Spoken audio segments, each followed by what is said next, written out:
Malta. Officially, the Republic of Malta is an island country in the Mediterranean Sea. It consists of an archipelago between Sicily and North Africa and is often considered a part of southern Europe. It lies 80 kilometers, 50 miles south of Sicily in Italy. The official language are Maltese and English, but 66% of the current Maltese population speak Italy. Malta has been inhabited since approximately 5900 BC. Its location in the center of the Mediterranean Sea has historically given it great strategic importance as a naval base, with a succession of power having contested and ruled the island, including the Romans, Greeks, Arabs, Normans, French, British, amongst others, with a population of 516,000 over an area of 316 square kilometer or 122 square miles. Malta is the world's 10th smallest country in area and 4th most densely populated sovereign country. Its capital is Valletta, which is the smallest national capital in the European Union by area and population. Malta is one of the 2 island countries in the Mediterranean Sea, along with Cyprus. Malta became a British colony in 1813, serving as a way station for ships and the headquarters for the British Mediterranean Fleet. It was besieged by the Axis powers during World War II and was an important Allied base for operations in North Africa and the Mediterranean. The British Parliament passed the Malta Independence Act in 1964, giving Malta independence from the United Kingdom as the State of Malta. The country became a republic in 1974 and joined the European Union in 2004. The economy of Malta is heavily depending on the tourism, and the country promotes itself as the Mediterranean tourist destination with its warmer climate compared to the rest of Europe. Numerous of recreational areas and architectural historical monuments, including 3 UNESCO World Heritage Sites. Welcome to Malta.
Ja, du...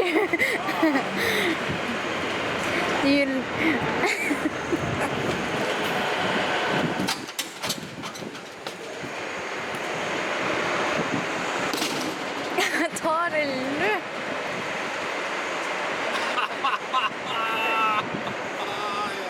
And to go on a jump on and a jump off bus on Malta, it's very easy. You can see almost the whole island because it's not so big. And we also went to Mdina. Mdina is the oldest medieval town in the world. Ships come from the ocean to the harbor, and people trade merchandise with each other. You can hear the horse with the knights on the back.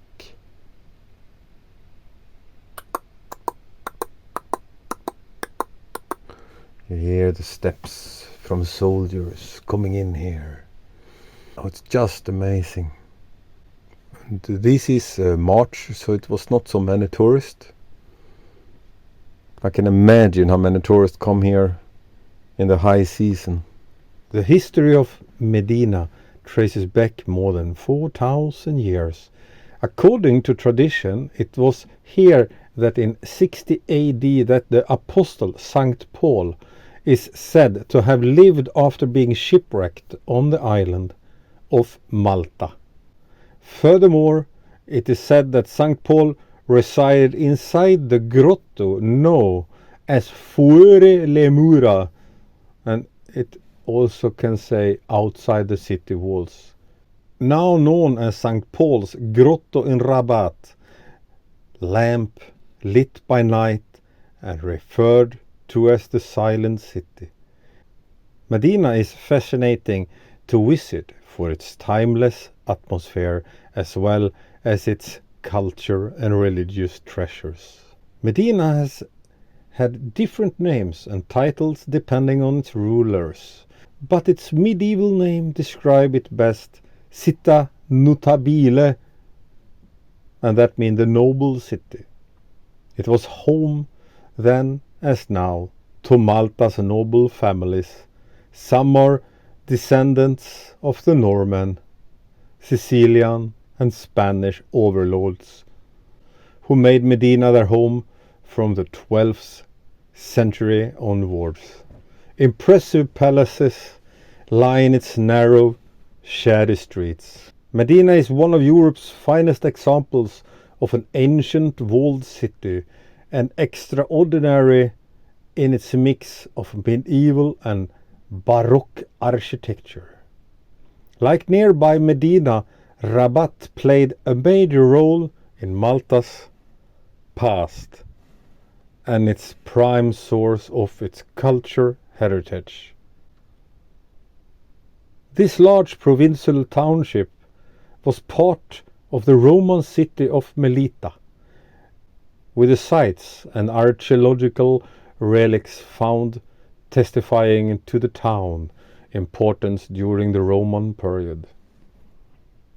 For many centuries, religious orders have established themselves within the precincts of Rabat, and Franciscans, Dominicans and Augustinians still flourish here in their spacious convents and monasteries. It is also well established on the tourist map due to its archaeological and historical sites. The Roman villa Domus Romana, catacombs, St. Paul's Grotto and the fine churches and monasteries.